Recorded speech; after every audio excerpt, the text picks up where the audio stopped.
저는 그날 순간을 평생 잊지 못할 겁니다. 날의 결혼식장에서 울려 퍼진 뺨 때리는 소리를, 하객들의 숨막힌 침묵을, 딸의 떨리는 눈물을. 30년 전 저는 기업들이 가장 두려워하는 검찰 특수부의 칼날이었습니다.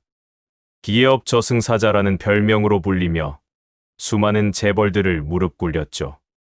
삼성, LG, 현대. 이름만 대면 알 법한 대기업들도 제 앞에서는 고개를 숙였습니다. 하지만 지금은 그저 평범한 퇴직 공무원일 뿐입니다. 시골 작은 집에서 화초나 기르며 조용히 살고 있는 65세 노인이죠. 과연 잠든 사자는 영원히 잠들어 있을까요? 가족을 건드린 자들 앞에서도 말입니다. 아버지, 오늘만큼은 제발 참아주세요. 결혼식 1시간 전, 신부 대기실 앞 복도에서 딸이 제게 간곡히 부탁했습니다. 웨딩드레스를 입은 모습이 천사 같았죠. 아버지가 뭘 할까봐 그러냐? 아니에요. 그냥 혹시나 해서요. 괜찮다. 오늘은 내가 주인공이야. 아빠는 그냥 조용히 있을 거야. 저는 딸의 어깨를 가만히 토닥였습니다. 하지만 마음 한구석엔 불길한 예감이 스며들고 있었어요. 신랑 집안에서 사전에 우리를 무시하는 듯한 뉘앙스들이 몇 번 있었거든요. 결혼식장은 서울 시내 유명 호텔인 신라호텔이었습니다. 로비부터가 화려했어요. 대리석 바닥의 샹들리에가 눈부시게 빛나고 있었고 곳곳에 배치된 꽃장식들이 우아함을 더했습니다. 신랑 측 하객들은 모두 고급 정장에 명품 액세서리로 치장하고 있었죠.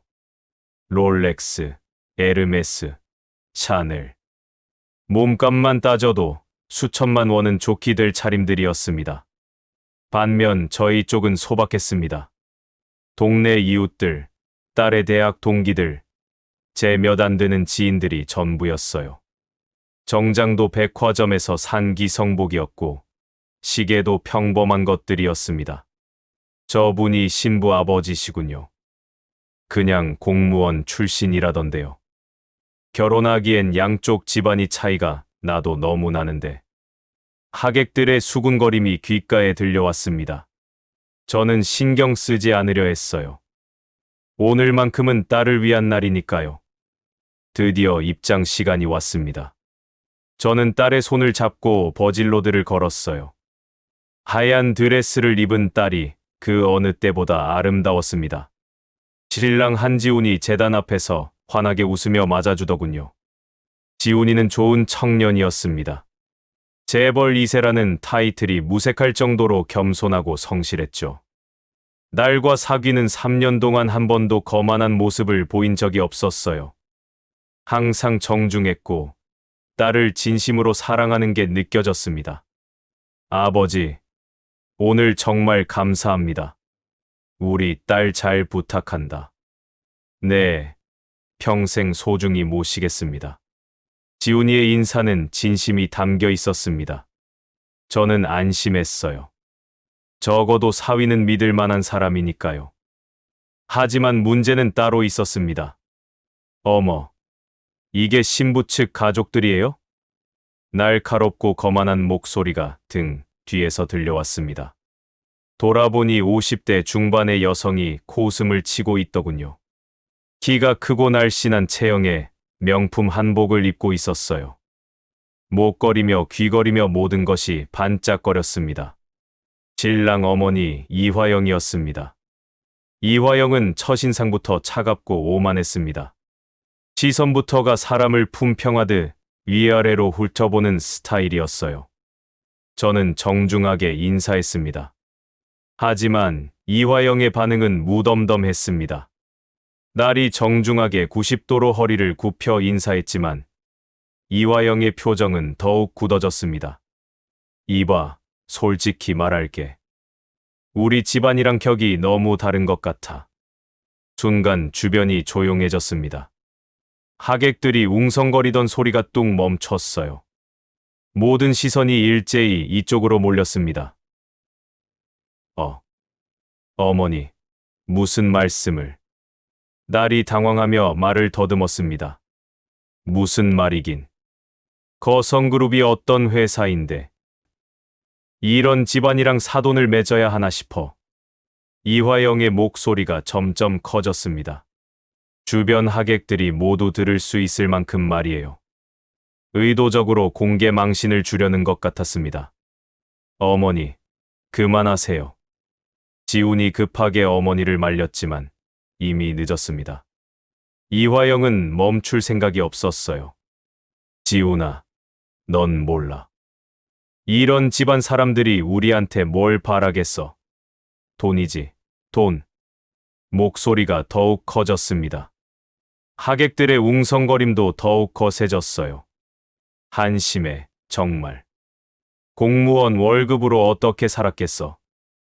우리 집안의 빌부터 기대고 살려는 거 뻔하잖아. 제 안에서 분노가 치밀어 올랐습니다. 30년간 나라를 위해 일한 제 인생을 모독하는 말이었어요. 하지만 참았습니다. 딸의 결혼식이니까요. 어머니, 제발 그만하세요.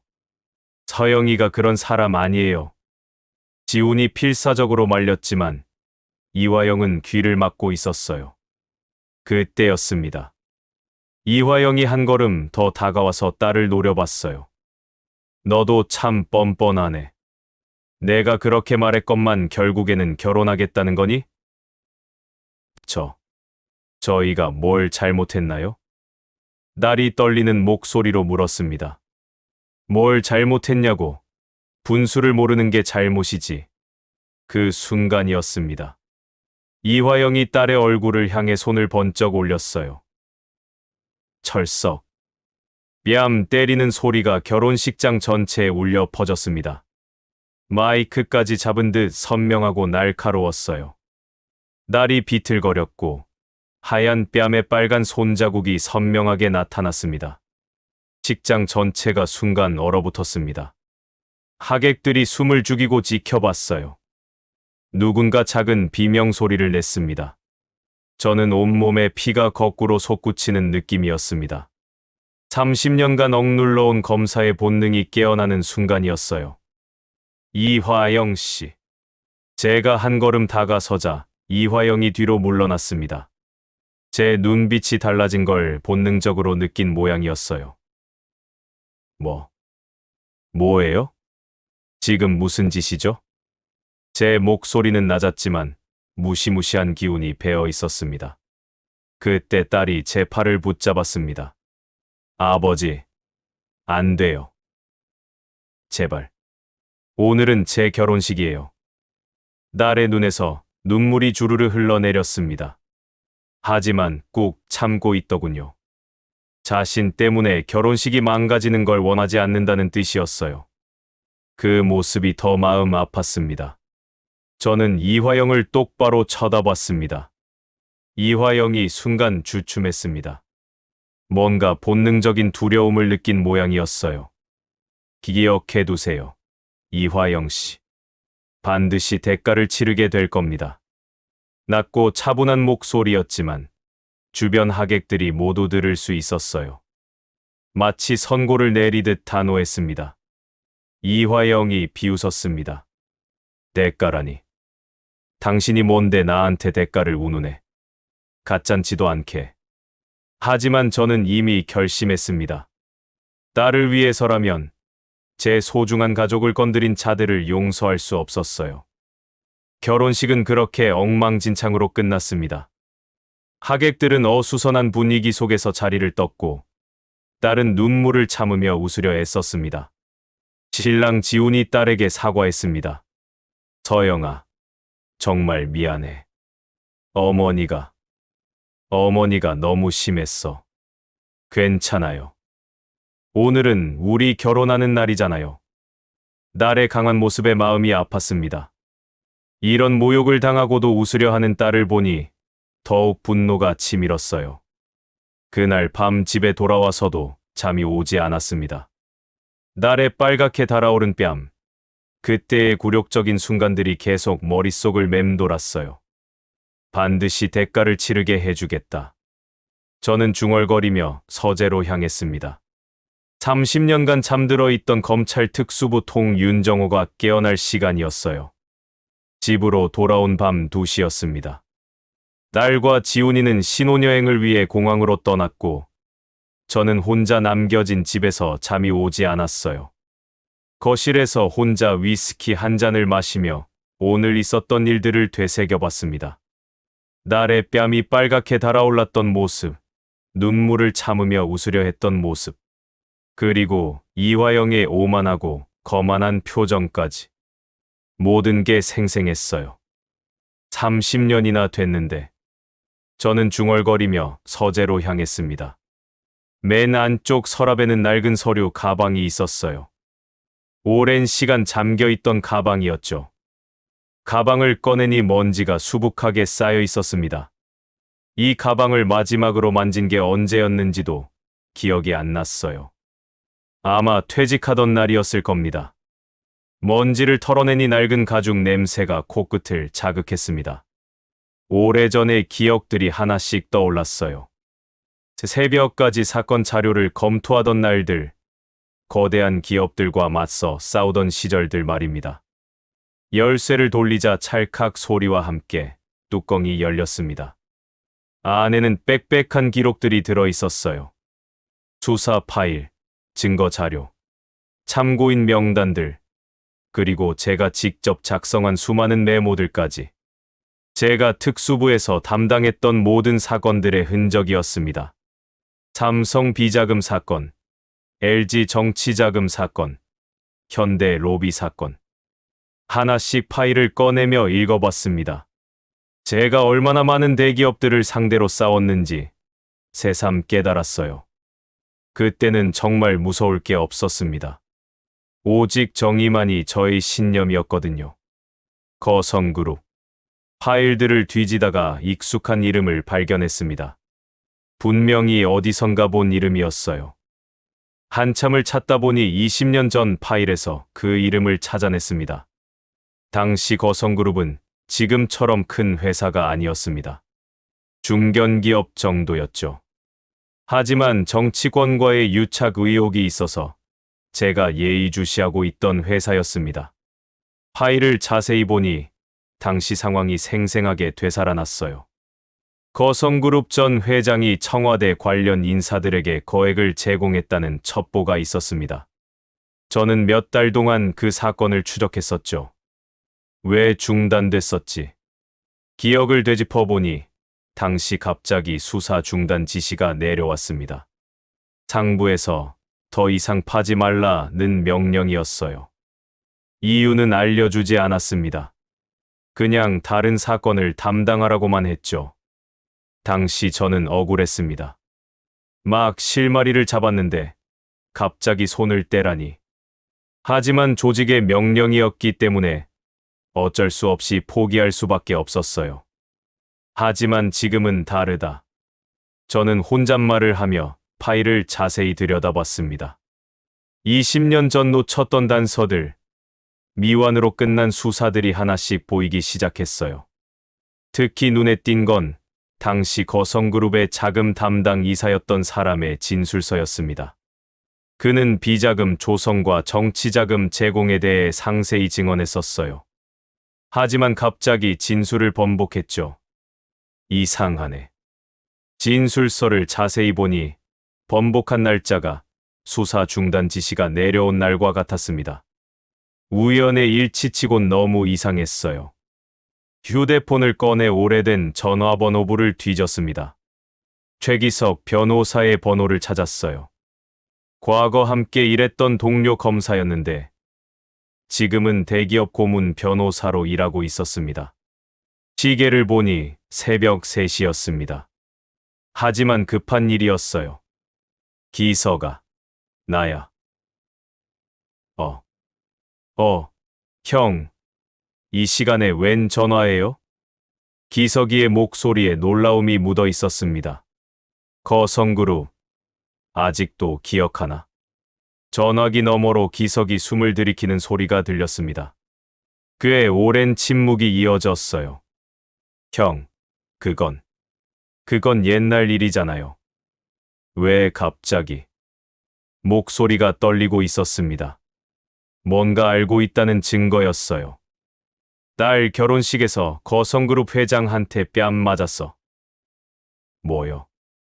기석이의 목소리가 완전히 달라졌습니다. 저를 아는 사람이라면 제가 가족 일에 손대면 어떻게 되는지 알고 있거든요. 형, 설마 또 그러실 생각은 아니시겠죠? 20년 전에 못다 한 일 마저 해야겠어. 형, 지금 거성그룹이 예전과 다르다고요. 정말 위험해요. 기석이 급하게 말렸지만 저는 이미 마음을 굳혔습니다. 위험하면 어때? 내 딸을 울린 대가는 받아야지. 형, 진짜 위험하다니까요. 지금 거성그룹이 얼마나 큰 회사인데요. 그리고 뭐? 아니에요. 그냥 조심하세요. 기석이가 말을 흐렸습니다. 뭔가 더 말하고 싶어 하는 것 같았지만 차마 입에 담지 못하는 모양이었어요. 내일 만나자. 자료 좀 봐야겠어. 형, 정말 그러지 마세요. 제발요. 내일 오후 2시 한강공원에서. 전화를 끊고 다시 파일을 들여다봤습니다. 20년 전 미완의 수사, 그때 놓친 단서들이 하나씩 떠올랐어요. 특히 당시 제가 주목했던 건 거성그룹의 복잡한 계열사 구조였습니다. 수십 개의 자회사와 손자회사들이 서로 얽혀 있어서 자금 흐름을 추적하기가 어려웠거든요. 의도적으로 복잡하게 만든 거야. 이런 구조는 보통 뭔가 숨길 게 있을 때 만들어집니다. 세금을 회피하거나 비자금을 조성할 때 쓰는 수법이었어요. 날이 울던 모습이 계속 머릿속에 맴돌았습니다. 하얗던 뺨이 빨갛게 달아올랐던 순간, 눈물을 참으며 웃으려 했던 모습까지. 제 딸을 울게 만든 사람들은 반드시 대가를 치러야 합니다. 서재 한 구석에 걸린 액자를 바라봤습니다. 특수부 시절 동료들과 찍은 사진이었죠. 모두들 젊고 패기 넘치던 시절이었어요. 정의를 위해 목숨 걸고 싸우던 시절 말입니다. 사진 속 동료들 중 몇 명은 아직도 현직에 있었습니다. 국세청, 금융감독원, 경찰청 등 여러 기관에 흩어져서 일하고 있었어요. 필요하다면 다시 뭉칠 수도 있을 겁니다. 전설은 끝나지 않았어. 저는 중얼거리며 오래된 수첩을 꺼냈습니다. 그 안에는 아직도 연락이 닿는 동료들의 번호가 빼곡히 적혀 있었어요. 박 과장, 국세청 조사일구. 이 과장, 금융감독원 검사구. 김 과장, 경찰청 수사구. 정 과장, 관세청 조사과.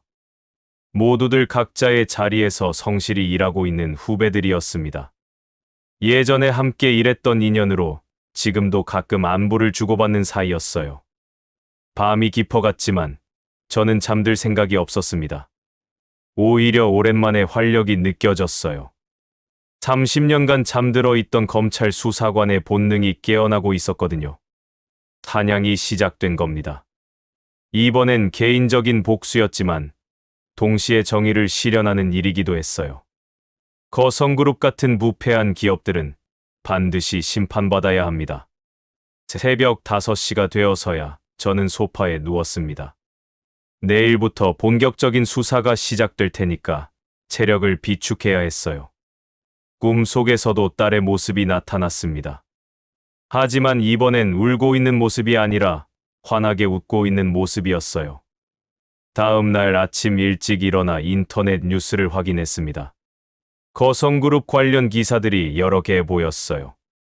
대부분 호의적인 내용들이었습니다. 거성그룹, 신재생에너지 사업 진출로 미래 성장 동력 확보. 이화영 회장, 사회공헌 활동으로 훈장 수상. 거성그룹, 해외 시장 진출로 수출 1조 원 달성. 참 그럴듯하게 포장해놨네. 저는 냉소적으로 웃었습니다. 겉으론 깨끗하고 모범적인 기업인 것처럼 보이지만 속을 들여다보면 분명 다를 거예요. 제가 30년간 쌓은 경험으로는 이런 기업일수록 더 많은 비밀을 숨기고 있거든요. 오전 중에는 집 근처 도서관에서 거성그룹에 대한 자료를 수집했습니다. 신문기사, 업계 보고서, 주식시장 분석 자료까지 닥치는 대로 모았어요. 자료를 보면서 거성그룹의 성장 과정을 분석해봤습니다. 20년 전만 해도 중견기업이었는데 2000년대 들어 급성장했더군요. 특히 건설업, 조선업, 석유화학업 등으로 사업을 확장하면서 대기업 반열에 올랐습니다. 너무 빨라. 일반적으로 기업이 이 정도 속도로 성장하려면 엄청난 자본이 필요합니다. 그런데 거성그룹의 재무제표를 보면 차입 비율이 그리 높지 않았어요. 어디서 그 많은 돈이 나왔는지 의문이었습니다. 점심시간에 기석이를 만났습니다. 한강공원 근처 조용한 카페였어요. 기석이는 30분이나 늦게 나타났습니다. 얼굴이 상당히 어두워져 있었어요. 형, 정말 위험하다니까요. 거성그룹이 지금 얼마나 큰 회사인데요. 크면 뭐해? 더러우면 다 똑같아. 저는 담담하게 답했습니다. 30년 전이나 지금이나 제 생각은 같았어요. 아무리 큰 기업이라도 불법을 저지르면 처벌받아야 합니다. 기석이가 가져온 자료를 훑어봤습니다. 거성그룹의 현재 현황에 대한 상세한 정보들이었어요. 계열사 현황, 주요 사업 분야, 임원진 구성, 매출 규모까지 모든 게 정리돼 있었습니다. 이화영이 실질적인 실세네? 네. 권력을 쥐고 있다는 얘기구나. 그렇죠. 임원 인사부터 사업 계획까지 모든 결정을 이화영 회장이 내려요. 기석이의 설명을 들으니 그림이 그려졌습니다. 이화영이 단순한 재벌 부인이 아니라 실질적인 경영자라는 뜻이었어요. 그렇다면 회사의 모든 불법 행위에 대한 책임도 이화영에게 있을 겁니다. 형, 진짜 그만해요. 지금 건드리면 큰일 나요. 기석이가 다시 한번 만류했습니다. 하지만 저는 뜻을 굽힐 생각이 없었어요. 왜? 뭔가 숨길 게 있나? 제 질문에 기석이는 대답하지 못했습니다. 눈을 이리저리 굴리며 불안해하더군요. 그 표정만 봐도 답은 뻔했습니다. 기석아, 혹시 너도 거성그룹과 관련이 있나? 그런 건 아니고.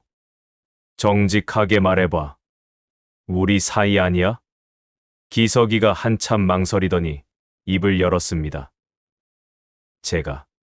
제가 거성그룹 자문 변호사 중 한 명입니다. 그럼 처음부터 말하지. 왜 숨겼어? 형한테 어떻게 말해요? 형이 그 회사 싫어하실 걸 알면서. 기석이의 솔직한 고백이었습니다. 하지만 저는 실망하지 않았어요. 오히려 기회라고 생각했습니다. 그럼 내부 사정을 잘 알겠네. 형, 설마. 아니야. 너한테 정보 달라고 하는 게 아니야. 그냥 조심하라는 뜻이야. 카페를 나와 거성그룹 본사로 향했습니다. 기석이는 급한 일이 있다며 먼저 돌아갔어요. 아마 제 행동이 불안해서 누군가에게 보고할 것 같았습니다. 거성그룹 본사는 여의도에 있는 63층짜리 초고층 빌딩이었습니다. 건물 외벽은 전면 유리로 돼 있어서 햇빛에 반사되어 눈부시게 빛나고 있었어요. 로비는 정말 화려했습니다. 이탈리아산 대리석 바닥에 천장까지 뻗은 유리벽, 그리고 곳곳에 배치된 현대 미술 작품들까지. 일반 기업 로비라기보다는 미술관 같은 분위기였어요. 참 화려하네. 저는 중얼거리며 주변을 둘러봤습니다. 30년간 단련된 눈으로 보니 몇 가지 수상한 점들이 보이기 시작했습니다. 경비원들의 움직임이 너무 체계적이었어요. 마치 군대에서 훈련받은 것처럼 정확하고 신속했습니다. 일반적인 기업 경비원들과는 차원이 달랐어요. CCTV도 상당히 많았습니다. 사각지대가 없을 정도로 촘촘하게 설치돼 있었어요. 출입 통제 시스템도 삼엄했습니다. 카드키, 지문인식, 얼굴인식까지 3중으로 체크하고 있었거든요. 뭔가 숨길 게 있으니까 이렇게까지 하겠지. 일반적인 회사치곤 보안이 너무 과도했습니다. 마치 국가기밀을 다루는 기관 같았어요. 근처 스타벅스에 앉아 거성그룹 빌딩을 관찰했습니다. 들어가고 나오는 사람들의 면면을 살펴보니 흥미로운 점들이 발견됐어요. 정치인으로 보이는 인물들이 은밀하게 드나들고 있었습니다. 얼굴은 익숙한데 이름이 잘 기억나지 않는 사람들, 아마 국회의원이나 고위공무원들인 것 같았어요. 특히 눈에 띈 건 오후 3시경에 들어간 한 인물이었습니다. 정장 차림에 서류 가방을 든 50대 남성이었는데 얼굴이 낯익더군요. 어디서 본 것 같은데. 한참 생각해보니 떠올랐습니다. 예전에 제가 수사했던 사건의 참고인이었어요. 당시 청와대 비서관실에서 일했던 사람이었습니다. 아직도 그런 일을 하고 있나? 정치권과 기업 사이의 연결고리 역할을 하는 브로커들이 있습니다. 겉으로는 컨설팅 회사나 로비 회사를 운영하지만 실제로는 돈과 권력을 중개하는 일을 해요. 오후 5시경에는 더욱 흥미로운 광경을 목격했습니다.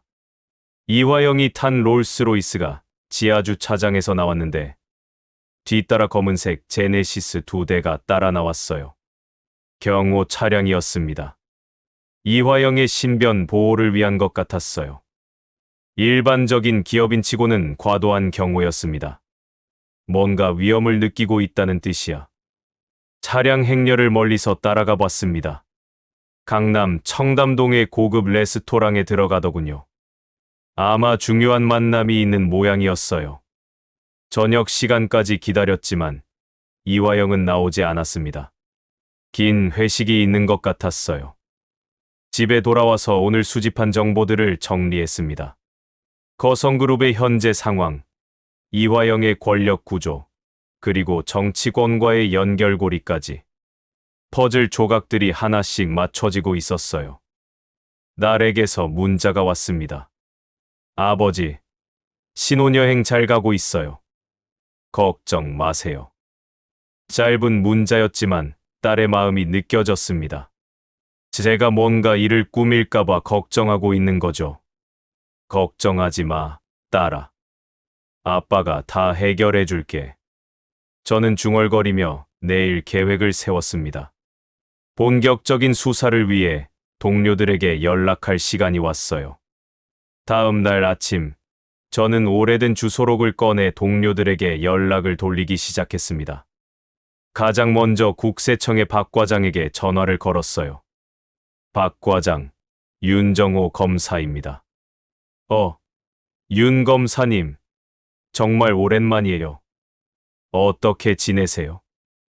박 과장은 제가 특수부에 있을 때 세무 담당으로 함께 일했던 사람입니다. 꼼꼼하고 성실한 성격으로 복잡한 기업 재무 구조를 파헤치는데 일가견이 있는 전문가였어요. 잘 지내고 있어. 그런데 혹시 거성그룹 알고 있나? 거성그룹이요? 물론 알죠. 요즘 잘 나가는 대기업 아닙니까? 세무 쪽으로 문제 없나? 전화 너머로 박 과장이 잠깐 멈칫하는 기색이 느껴졌습니다. 글쎄요. 겉으로는 깨끗해 보이는데 자세히 들여다보면 어떨지 모르겠어요. 한번 살펴봐 줄 수 있나? 검사님이 부탁하시면야 당연히 해드려야죠. 하지만 왜 갑자기 거성그룹에 관심이? 개인적인 일이야. 자세한 건 나중에 설명해 줄게. 박 과장과의 통화를 마치고 금융감독원의 이 과장에게도 연락했습니다. 이 과장, 나야. 윤정호. 윤 검사님, 목소리만 들어도 반갑네요. 건강하시죠? 이 과장은 금융 전문가였습니다. 복잡한 자금 흐름을 추적하고 불법 자금 세탁을 적발하는 데 탁월한 능력을 가진 사람이었어요. 거성그룹 자금 흐름 좀 체크해봐 줄 수 있나? 어떤 부분을 말씀하시는 건가요? 해외 송금, 페이퍼 컴퍼니, 그런 쪽 말이야. 혹시 수상한 거 있으면. 알겠습니다. 시간 좀 주시면 조사해 보겠습니다. 마지막으로 경찰청의 김 과장에게 연락했습니다. 김 과장, 윤정호야. 검사님, 어떻게 지내셨어요? 정말 오랜만이네요. 김 과장은 기업 범죄 전담팀에서 일하고 있었습니다. 각종 첩보를 수집하고 분석하는 것이 주 업무였어요. 거성그룹 관련해서 혹시 첩보 같은 거 있나? 딱히 없는데. 왜요? 무슨 일 있으세요? 그냥 궁금해서. 혹시 뭔가 나오면 연락 줘. 알겠습니다. 한번 알아보겠어요. 30년간 쌓아온 인맥들이 움직이기 시작했습니다. 비록 현직은 아니지만 저를 믿고 따라주는 사람들이 여전히 있었어요. 이들은 모두 정의감이 투철한 사람들이었고 부정부패를 척결하는 것을 사명으로 여기는 공직자들이었습니다. 오후에는 기석이와 두 번째 만남을 가졌습니다. 한강공원의 조용한 벤치였어요. 사람들 눈을 피하기 위해서였죠. 형, 정말 마지막 경고예요. 거성그룹 건드리면 안 돼요. 기석이는 여전히 불안해하고 있었습니다. 어젯밤 잠을 제대로 못 잤는지 얼굴이 많이 상해 있었어요. 왜 그렇게 겁을 내나? 예전에 너답지 않아. 저는 벤치에 앉아 기석이를 바라봤습니다. 과거 함께 검찰에서 일할 때는 정의감이 넘치고 용기 있던 놈이었는데 지금은 완전히 달랐습니다. 형은 몰라요. 지금 세상이 얼마나 바뀌었는지. 바뀌긴 뭐가 바뀌어. 악한 놈들은 여전히 악하고 정의는 여전히 필요해. 그게 아니라 거성그룹이 단순한 재벌이 아니에요. 정치권 곳곳에 줄이 닿아 있어요. 기석이의 말에서 두려움이 느껴졌습니다. 구체적으로 뭘 알고 있나? 잘은 모르지만 청와대, 국정원, 검찰, 언론까지 안 닿은 곳이 없어요. 그래서 건드리는 순간 형한테도 불똥이 튈 거예요. 아니, 형뿐만 아니라 가족들에게까지. 기석이의 경고는 진심이었습니다. 하지만 저는 웃었어요. 30년 전에도 똑같은 협박을 들었거든요. 기석아, 나한테 거성그룹 다시 조사해 볼 때가 된 것 같다고 하면 뭐라고 하겠어? 형. 기석이가 벌떡 일어났습니다. 얼굴이 새하얗게 질려 있었어요. 설마, 정말로 하실 거예요? 20년 전에 못 끝낸 일이야. 이번엔 끝까지 갈 거야. 형, 그건 정말 위험해요. 거성그룹이 얼마나 거대한지 알아요? 그리고 이화영이 얼마나 무서운 여자인지.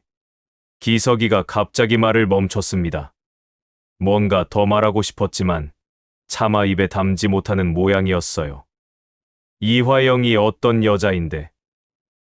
그게. 기석이가 주변을 둘러보더니 작은 목소리로 말했습니다. 사람을 죽였다는 소문이 있어요. 뭐라고?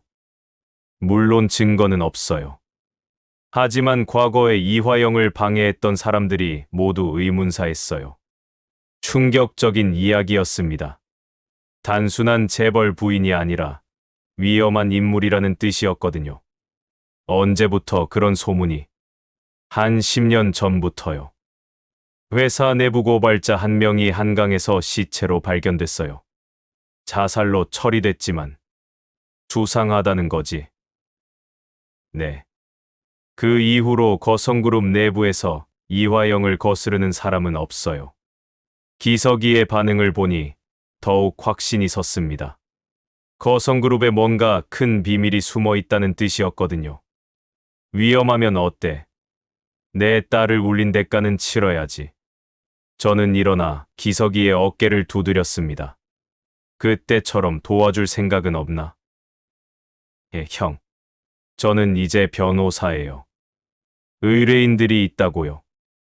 거성그룹도 내 의뢰인 중 하나겠구나. 기석이가 더 이상 대답하지 못했습니다. 제 추측이 맞았던 거죠. 좋아. 혼자서도 할 수 있어.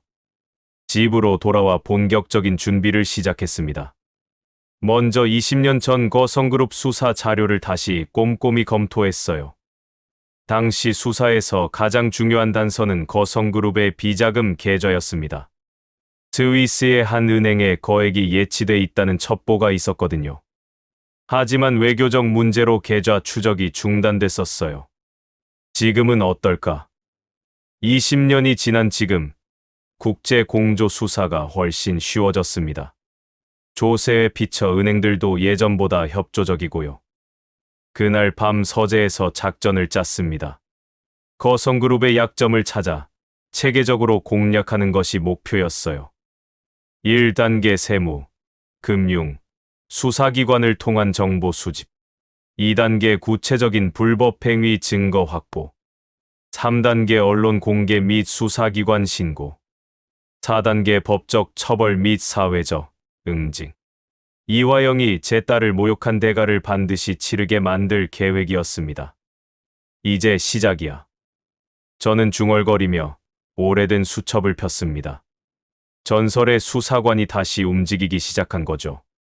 휴대폰으로 옛 동료들에게 단체 문자를 보냈습니다. 옛날처럼 한 번 더 뭉쳐보자. 정의를 위해서. 답장이 하나씩 오기 시작했습니다. 언제든지 준비됐습니다. 박 과장. 윤 검사님과 함께라면 끝까지 가겠습니다. 이 과장. 기다리고 있었어요. 김 과장. 30년 전 그때처럼 정의를 위해 뭉친 팀이 다시 만들어진 거였습니다. 일주일 후 동료들에게서 하나둘씩 연락이 오기 시작했습니다. 제일 먼저는 국세청의 박 과장이었어요. 윤 검사님, 거성그룹 세무 자료 좀 이상해요. 구체적으로 어떻게? 표면적으론 문제없어 보이는데 계열사들 간거래 구조가 너무 복잡해요. 마치 미로 같아요. 다음 날 박 과장을 만나 자세한 내용을 들어봤습니다. 강남역 근처 조용한 카페에서였어요. 보세요. 이게 거성그룹 계열사 관계도예요. 박 과장이 가져온 자료는 정말 복잡했습니다. A사 용지 여러 장에 걸쳐 수십 개의 회사들이 복잡하게 연결돼 있었어요. 거성건설이 거성케미칼에 용역을 주고 거성케미칼은 다시 거성트레이딩에 원료를 납품하고 거성트레이딩은 거성해운에 운송을 맡기고 계속 돌고 도는 구조네. 맞아요. 그런데 이상한 건 각 단계마다 수수료가 붙는다는 거예요. 박 과장이 계산기를 두드리며 설명했습니다. 예를 들어 100억짜리 사업이 있다면 계열사를 거치면서 120억, 130억. 이런 식으로 부풀어 오르는 거죠. 그럼 그 차액은 누군가 빼먹는 거죠. 세금 회피는 기본이고 아마 비자금도 조성하고 있을 거예요. 박 과장이 또 다른 자료를 펼쳤습니다. 이 회사들, 실제로는 존재하지 않는 거나 다름없어요. 페이퍼 컴퍼니라는 뜻인가? 네. 대표이사들도 모두 명의만 빌려준 사람들이에요. 대부분 거성그룹 직원들의 가족이나 친척들이죠. 자료를 보니 정말 교묘했습니다. 합법적인 것처럼 보이지만 실제로는 탈세와 비자금 조성을 위한 구조였던 거예요. 이런 식으로 얼마나 많은 돈을 빼돌렸을까? 대략 계산해봤는데 연간 수백억 원은 될 것 같아요. 지난 10년간 누적하면 수천억 원이겠네. 엄청난 규모였습니다. 이 정도면 국가 세수에도 심각한 타격을 주는 수준이었어요. 이틀 후에는 금융감독원의 이 과장에게서 연락이 왔습니다. 윤 검사님, 거성그룹 해외 송금 내역 조사했는데 정말 충격적이에요. 어떤 게? 케이맨제도, 영국령 버진 아일랜드, 룩셈부르크. 전 세계 조세의 피처로 엄청난 돈이 흘러나갔어요. 다음 날 만나서 자세한 이야기를 들어보니 더욱 놀라웠습니다. 지난 5년간만 봐도 1조 원이 넘는 자금이 해외로 빠져나갔어요. 1조 원이라고? 네. 그런데 더 문제는 이 돈들의 행방이에요. 이 과장이 복잡한 자금 흐름도를 보여줬습니다. 케이맨 제도의 A회사에서 버진 아일랜드의 B회사로, 다시 룩셈부르크의 C회사로 수십 번 돈 세탁을 거쳐서 최종적으로는 어디로? 한국으로 다시 들어와요. 하지만 완전히 다른 명목으로요. 어떤 명목으로? 정치 후원금, 사회단체 기부금, 컨설팅 비용. 이런 식으로 위장해서 들어오는 거죠. 이 과장의 설명을 듣고 있으니 소름이 돋았습니다. 정말 치밀하고 교묘한 자금 세탁 시스템이었어요. 받는 사람들은 누구예요? 정확한 명단은 더 조사해봐야겠지만 대부분 정치인들과 고위공무원들인 것 같아요. 로비 자금이라는 얘기네. 그렇게 봐야죠. 일주일 후에는 경찰청의 김 과장에게서 더욱 구체적인 정보가 왔습니다. 윤 검사님, 거성그룹 관련해서 아주 흥미로운 정보를 입수했어요. 뭔가? 이화영이 매월 정기적으로 정치인들과 만나는 모임이 있다는 첩보를 잡았어요. 김 과장이 가져온 자료는 정말 자세했습니다. 매월 둘째 주 금요일, 청담동의 고급 클럽에서 모인답니다. 참석자들은 국회의원 5명, 고위공무원 3명, 그리고 이화영. 뭘 하는 모임인가? 표면적으로는 친목 모임이라고 하는데 실제로는 김 과장이 목소리를 낮췄습니다. 현금 봉투를 주고받는다는 제보가 있어요. 누가 제보했나? 클럽 직원 중 한 명이에요. 양심선언 형식으로 제보했어요. 김 과장이 휴대폰으로 사진 한 장을 보여줬습니다. 흐릿하지만 현금 봉투를 주고받는 모습이 찍혀 있었어요. 이거 언제 찍은 건가? 지난달이에요. 그런데 이화영이 눈치채고 그 직원을 해고시켰어요. 지금 그 직원은 숨어 지내고 있어요. 진변의 위협을 느낀다고 하더라고요. 점점 거성그룹의 실체가 드러나고 있었습니다. 단순한 기업이 아니라 정치권과 결탁한 거대한 로비 조직이었던 거예요. 그날 밤 모든 자료를 정리해봤습니다. 세금 회피, 해외 자금 세탁, 정치 로비. 거성그룹의 모든 불법 행위들이 하나의 그림으로 완성되고 있었어요. 특히 눈에 띈 건 모든 불법 행위의 중심에 이화영이 있다는 점이었습니다. 단순한 재벌 기업인이 아니라 거대한 범죄 조직의 보스였던 거죠. 이제 결정적인 증거만 있으면 그때 김 과장에게서 또 다른 연락이 왔습니다. 검사님, 바로 이번 주 금요일이 그 모임 날이에요. 이번 주? 네. 혹시 직접 확인해 보실 생각 있으세요? 바로 며칠 뒤가 둘째 주 금요일이었습니다. 직접 현장을 목격할 절호의 기회였어요. 장소는 어디인가? 청담동의 라 메종이라는 클럽이에요. 완전 프라이빗 클럽이라 일반인은 출입도 못해요. 어떻게 들어갈 수 있을까? 제가 방법을 찾아보겠어요. 김 과장과의 통화를 끝내고 계획을 세웠습니다. 현장에서 직접 증거를 확보한다면 이화영을 완전히 궁지로 몰아넣을 수 있을 거예요. 날이 신혼여행에서 보낸 사진을 보며 다짐했습니다. 딸을 모욕한 그 여자, 반드시 대가를 치르게 만들어주겠다고. 신혼여행에서 돌아온 지 일주일 후, 딸과 지훈이가 저희 집에 들렀습니다. 딸의 표정이 예전 같지 않았어요. 뭔가 고민이 많아 보였습니다. 왜 그래? 신혼여행 재미없었나? 아니에요. 그런 게 아니라 딸이 망설이다가 입을 열었습니다. 시어머니가 계속 연락하세요. 뭐라고? 저희 집안 얘기를 자꾸 하시면서 앞으로 조심해서 행동하라고 하세요. 제 안에서 분노가 다시 치밀었습니다. 결혼식에서 끝난 게 아니었던 거죠. 이화영은 여전히 딸을 괴롭히고 있었어요. 구체적으로 뭐라고 하는데? 아버지가 그냥 공무원 출신이니까 사회 물정을 잘 모를 거라고. 그래서 우리 부녀가 실수하지 않게 조심하라고 하시네요. 지훈아, 자네는 뭐라고 했나? 지훈이 고개를 숙였습니다. 죄송해요, 아버지. 어머니가 워낙 강하셔서 제가 대들기가 어려워요. 대들 필요 없어. 그냥 내 생각을 말하면 돼. 하지만 어머니께서는 제 말을 잘 안 들으세요. 어려서부터 어머니 뜻대로 살아왔거든요.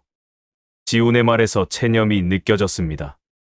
30년 가까이 강압적인 어머니 밑에서 살면서 자기 의견을 내는 것에 익숙하지 않은 모양이었어요.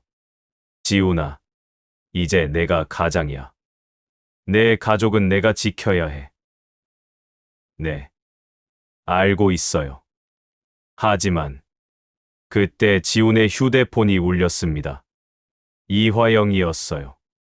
지훈이 전화를 받자마자 이화영의 날카로운 목소리가 들려왔습니다. 지훈아, 지금 어디 있어? 장인어른 댁에 와 있어요. 뭐하러? 또 쓸데없는 얘기 들으려고?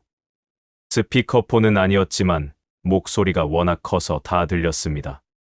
어머니, 그냥 인사드리러. 인사는 무슨 인사야? 당장 들어와.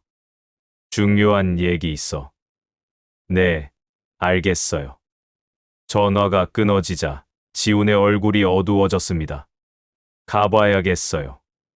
어머니가 화나신 것 같아요. 뭐 때문에 화났을까? 모르겠어요. 요즘 회사 일로 스트레스를 많이 받으신다고 하더라고요. 지훈과 딸이 떠난 후 저는 혼자 생각에 잠겼습니다. 이화영이 스트레스를 받고 있다는 건 좋은 신호였어요. 아마 제가 벌인 일들 때문일 거예요. 그날 저녁, 지훈에게서 전화가 왔습니다. 목소리가 많이 상해 있었어요. 아버지, 어머니가 너무 심해요. 무슨 일이야? 서영이와 이혼하라고 하세요. 뭐라고? 우리 가문에 먹칠한다고. 당장 이혼하고 다른 여자 만나라고 하세요. 제가 들고 있던 찻잔이 바닥에 떨어져 깨졌습니다. 지금 당장 서영이 데리고 나와. 아버지, 됐어. 내가 직접 갈게. 전화를 끊고 차를 몰고 거성그룹 회장 자택으로 향했습니다. 강남 한복판의 고급 주택가였어요. 도착해보니 지훈이 대문 앞에서 서성이고 있더군요. 얼굴이 새하얗게 질려 있었어요. 어떻게 됐어? 서영이가 안에서 울고 있어요. 어머니가 너무 심하게 말씀하셔서. 뭐라고 했는데? 서영이 보고 거지 같은 집안에서 나와서 우리 가문을 더럽힌다고. 당장 나가라고 하세요. 더 이상 참을 수 없었습니다. 저는 초인종을 눌렀어요. 누구세요? 윤정호입니다. 이야기 좀 하죠. 잠시 후 대문이 열렸습니다. 이화영이 나타났어요. 여전히 오만한 표정이었습니다. 뭐 하러 왔죠? 딸 데리러 왔습니다. 딸요? 아, 며느리 말하는 거예요? 이미 쫓아냈는데요. 이화영의 말에 지훈이 화를 냈습니다. 어머니, 서영이는 제 아내예요. 아내는 무슨 아내야? 당장 이혼해. 싫어요. 절대 이혼 안 해요. 지훈이 처음으로 어머니에게 소리를 질렀습니다. 30년 만에 처음 있는 일이었을 거예요. 뭐? 지금 내가 나한테 소리를 지르는 거야? 네. 이번만큼은 어머니가 틀렸어요. 이화영의 얼굴이 일그러졌습니다.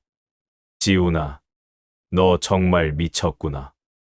저런 집안이랑 연을 끊지 않으면 너도 같이 망한다. 망하면 어때요? 서영이랑 함께라면 상관없어요. 지훈의 목소리에 절절함이 묻어 있었습니다. 진심으로 딸을 사랑한다는 게 느껴졌어요. 어머니, 제발 그만하세요. 이러다 우리 가족 모두 무너져요. 무너지긴 뭐가 무너져. 저런 거지 같은 집안이랑 어울리지 않으면 되는 거야.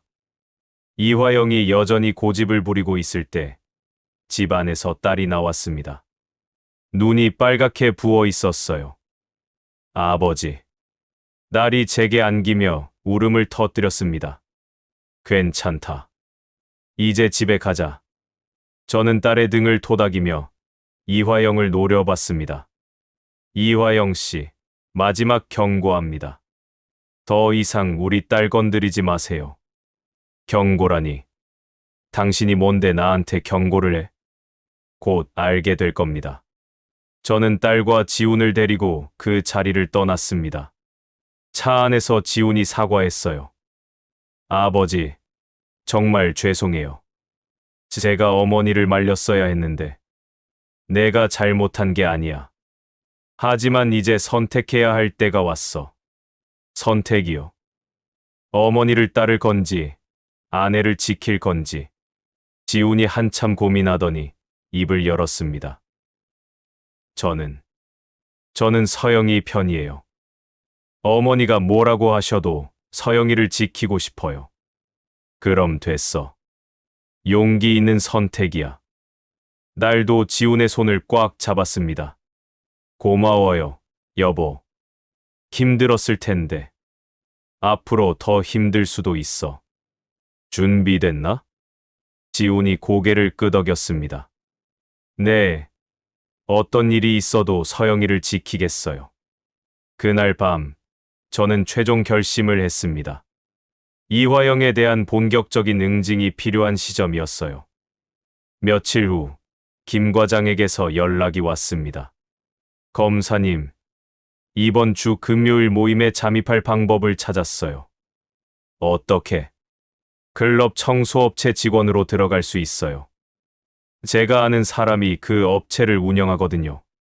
위험하지 않을까? 대충 청소하는 척하면서 증거를 수집하면 돼요. CCTV는 제가 조작해 놓겠어요. 드디어 결정적인 순간이 다가왔습니다. 이화영의 비밀 모임을 직접 목격하고 증거를 확보할 기회였어요. 좋아. 해보자. 복수의 클라이맥스가 시작되는 순간이었습니다. 그 금요일 밤, 저는 청소업체 유니폼을 입고 청담동의 고급 클럽 라 메종에 들어갔습니다. 김 과장이 미리 준비해둔 가짜 신분증과 출입증이 있었어요. 청소 왔습니다. 아, 네. 2층 VIP룸 청소해주세요. 손님들 오시기 전에 끝내야 해요. 클럽 직원이 저를 안내했습니다. 내부는 정말 호화로웠어요. 대리석 바닥에 크리스털 샹들리에, 벽면에는 유명 화가의 그림들이 걸려 있었습니다. 2층 VIP룸은 더욱 놀라웠습니다. 20명 정도가 앉을 수 있는 대형 원형 테이블과 최고급 가죽 소파들이 배치돼 있었어요. 여기서 매월 비밀 모임을 갖는구나. 저는 청소하는 척하면서 주변을 살폈습니다. 김 과장이 미리 설치해둔 초소형 카메라와 녹음기를 확인했어요. 모든 게 정상 작동하고 있었습니다. 오후 8시경부터 손님들이 하나둘 도착하기 시작했습니다. 저는 1층 화장실 청소를 핑계로 숨어서 지켜봤어요. 가장 먼저 온 사람은 50대 정도의 남성이었습니다. 정치인 같아 보였어요. 그 다음엔 고위공무원으로 보이는 사람들이 왔습니다. 마지막으로 이화영이 도착했습니다. 검은색 벤틀리에서 내린 그녀는 여전히 오만하고 거만한 모습이었어요. 모두 모이셨군요. 이화영의 목소리가 클럽 전체에 울려 퍼졌습니다. 저는 조심스럽게 2층으로 올라가 복도에 숨었습니다. VIP룸 안의 대화가 들리기 시작했어요. 이화영 회장님, 요즘 수고 많으십니다. 별 말씀을요. 서로 도우면서 살아야죠. 그런데 최근에 좀 이상한 낌새가 있던데요. 무슨 말씀인가요? 거성그룹에 대한 세무조사 얘기가 돌더라고요. 이화영의 목소리가 차갑게 변했습니다. 누가 그런 소리를 하던가요? 정확한 건 모르겠지만 국세청 쪽에서 움직임이 있다는. 걱정하지 마세요. 제가 알아서 처리하겠어요. 그때 한 사람이 조심스럽게 입을 열었습니다. 혹시 윤정호라는 사람 아세요? 윤정호? 이화영의 목소리에 경계심이 묻어 있었어요. 예, 예전에 검찰 특수부에 있던 사람인데 요즘 거성그룹에 대해 알아보고 다닌다는 소문이. 뭐라고요? 이화영이 벌떡 일어서는 소리가 들렸습니다. 확실한 정보인가요? 아직 확인 중이지만 가능성이 높다고 봅니다. 잠시 침묵이 흘렀습니다. 그리고 이화영이 차갑게 말했어요. 윤정호. 그 사람이 내 며느리 아버지인데. 네. 그럼 설마. 결혼식에서 한 번 본 적 있어요. 그냥 평범한 공무원인 줄 알았는데. 이화영의 목소리가 점점 어두워졌습니다.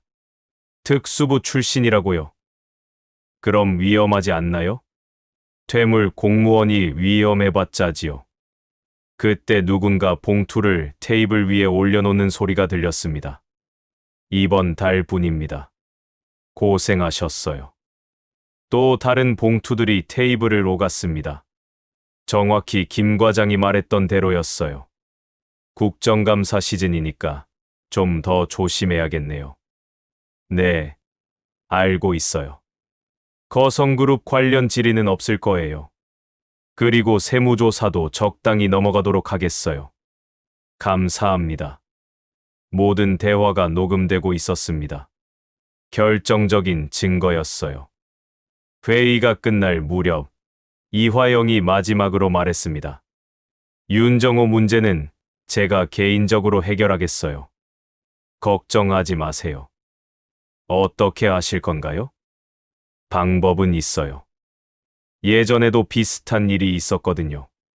기석이 말했던 의문사 이야기가 떠올랐습니다. 소름이 돋았어요.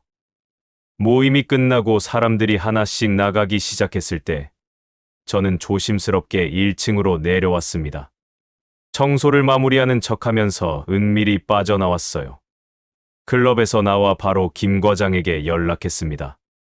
모든 걸 녹음했어. 정말요? 어떤 내용이었어요? 현금 봉투 주고받는 것, 세무조사 무마, 국정감사 회피. 모든 게 다 들어있어. 대박이네요. 그런데 위험한 얘기도 있었어. 이화영이 나를 제거하려는 것 같아. 네. 그럼 위험하지 않을까요? 괜찮아. 오히려 기회야. 집에 돌아와 녹음 파일을 들어봤습니다. 완벽한 증거였어요. 이 정도면 이화영과 그 일당들을 모두 잡아넣을 수 있을 겁니다. 다음 날부터 본격적인 작업에 들어갔습니다. 박 과장, 이 과장과 함께 모든 증거를 정리하고 현직 검찰에 넘길 준비를 했어요. 일주일 후 현직 검사인 차 검사에게 모든 자료를 전달했습니다. 이거 정말 대단한 자료네요. 수사할 만한 가치가 있나? 당연히 있죠. 이 정도면 특수부에서 바로 수사에 착수할 거예요. 그럼 부탁해. 맡겨주세요. 끝까지 해보겠습니다. 며칠 후 드디어 그날이 왔습니다. 새벽 6시 거성그룹 본사와 이화영의 자택 그리고 관련자들의 집에 검찰과 국세청 합동 수사팀이 동시에 들이닥쳤어요. 압수수색 영장입니다. 모든 서류와 컴퓨터를 압수하겠습니다. 저는 멀리서 거성그룹 본사 앞 광경을 지켜봤습니다. 30년 전 제가 직접 했던 일들이 다시 벌어지고 있었어요. 시작됐구나. 수십 명의 수사관들이 박스에 자료를 담아 나르고 있었습니다. 기자들도 몰려들어 현장을 취재하고 있었어요. 이화영은 급히 변호사에게 연락을 걸었을 겁니다. 기석이에게 말이죠. 한편 언론에서는 속보가 터지기 시작했습니다. 긴급 속보 거성그룹 본사 검찰 압수수색. 단독 거성그룹 대규모 비자금 조성 의혹. 거성그룹 정치권 로비 정황 포착. 뉴스는 연달아 터져나왔습니다. 제가 30년간 쌓아온 언론 인맥들도 움직인 결과였어요. TV를 켜니 거성그룹 관련 뉴스가 쏟아지고 있었습니다. 거성그룹 이화영 회장 긴급 수사. 수십억 원 규모 정치자금 제공 의혹. 해외 자금 세탁 혐의 포착. 모든 것이 동시에 터져나왔습니다. 마치 도미노처럼 연쇄적으로 무너져 내렸어요. 그날 오후 이화영은 검찰에 긴급 소환됐습니다. 변호사와 함께 검찰청에 출석하는 모습이 생중계로 나왔어요. 이화영 회장, 혐의를 인정하십니까? 국민들에게 할 말씀 있으십니까? 기자들의 질문 세례가 쏟아졌지만 이화영은 아무 말도 하지 않았습니다. 지훈이에게서 전화가 왔습니다. 아버지, 어머니가 검찰에 끌려가셨어요. 그런 것 같네.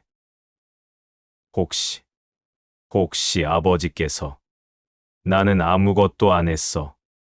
기술적으로는 사실이었습니다. 저는 직접 수사하지 않았고 단지 정보만 제공했을 뿐이었으니까요. 앞으로 어떻게 되는 거예요? 모르겠다. 하지만 법대로 될 거야. 그날 밤 뉴스는 온통 거성그룹 얘기뿐이었습니다.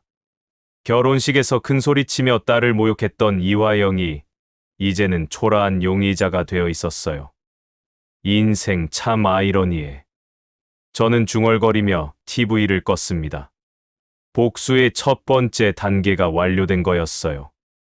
하지만 진짜는 이제부터였습니다. 한 달 후 수사는 급속도로 진전됐습니다.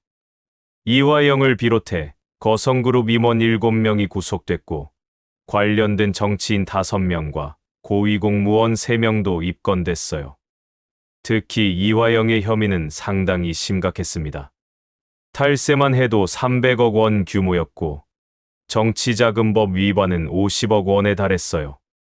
해외 자금 세탁까지 포함하면 총 피해 규모는 500억 원을 넘었습니다. 무엇보다 결정적이었던 건 제가 녹음한 비밀 모임의 대화였어요. 현금 봉투를 주고받으며 세무조사를 무마하고 국정감사를 회피하려 했던 모든 대화가 고스란히 증거로 채택됐습니다. 날과 지훈이가 저희 집을 찾아왔을 때 두 사람의 표정이 많이 밝아져 있었습니다. 아버지, 이제 시어머니 걱정 안 해도 되겠어요. 그래, 이제 편하게 살아라. 지훈도 완전히 달라져 있었어요. 어머니의 그늘에서 벗어나니 한결 당당해 보였습니다. 아버지, 정말 죄송합니다. 어머니가 너무 심하게 했어요. 내가 사과할 일이 아니야.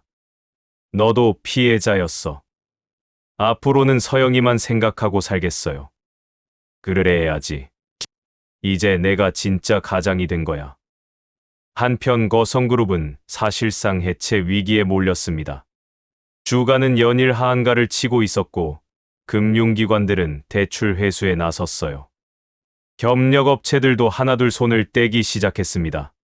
30년 만에 이런 속 시원한 뉴스를 보내 매일 아침 신문을 보는 게 즐거웠습니다.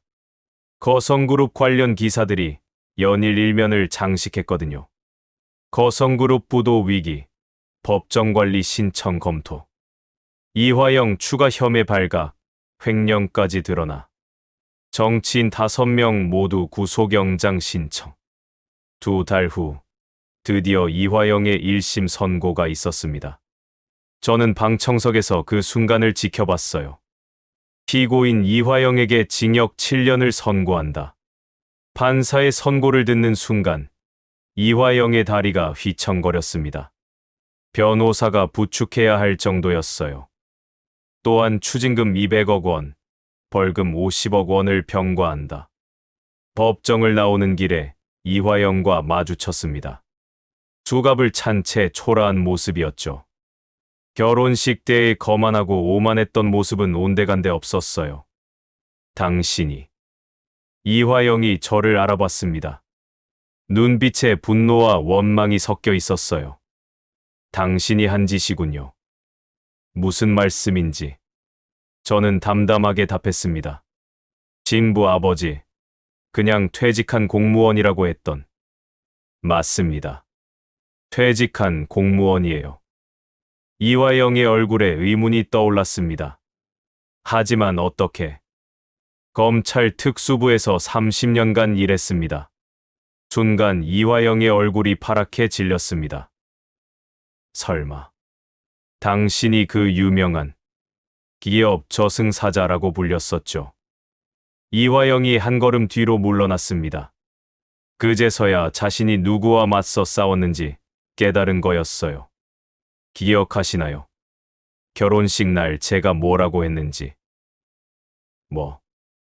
뭐라고? 대가를 치르게 할 거라고 했잖아요. 이화영이 주저앉을 뻔했습니다. 교도관이 부축해서 간신히 세워줄 정도였어요. 제 딸을 모욕한 대가입니다. 저는 차갑게 말하고 돌아섰습니다. 수십 년간 억눌러왔던 응어리가 완전히 풀리는 순간이었어요. 법원 앞에는 기자들이 몰려 있었습니다. 윤정호 씨. 기자들이 저를 알아보고 달려왔어요. 아마 누군가 제 정체를 알려준 모양이었습니다. 정말 예전 검찰 특수부의 그 윤정호 검사가 맞습니까? 거성그룹 수사에 개입하신 게 맞나요? 개인적인 복수였습니까? 질문들이 쏟아졌지만 저는 아무 말도 하지 않았습니다. 그냥 조용히 자리를 떠났어요. 집에 돌아가니 딸과 지훈이 기다리고 있었습니다. 뉴스를 본 모양이었어요. 아버지. 딸이 망설이며 입을 열었습니다. 뉴스에서 봤어요. 아버지가 정말 그 유명한 기업 저승사자였다고. 딸의 목소리에 충격이 묻어 있었습니다. 지금까지 평범한 공무원 아버지라고만 알고 있었는데 갑자기 전설적인 검사였다는 사실을 알게 된 거였으니까요. 왜 말씀 안 해주셨어요? 저는 아버지가 그냥 일반 사무직 공무원이신 줄 알았어요. 말할 필요 없었어. 하지만 이렇게 대단하신 분이었는데 저 때문에 위험한 일을 하신 거예요? 딸의 목소리에 미안함과 고마움이 동시에 들어 있었습니다. 딸이 제게 안겼습니다. 고마워요, 아버지. 저를 지켜주셔서. 당연한 거야. 나는 내 아버지니까. 지훈도 깊숙이 고개를 숙였습니다. 아버지, 정말 죄송합니다. 몰랐어요. 아버지가 그런 대단한 분이신 줄. 대단한 게 아니야. 그냥 가족을 지킨 거야. 앞으로 서영이 정말 잘 지키겠습니다. 그래, 믿는다. 그날 밤 가족들과 함께 저녁을 먹었습니다.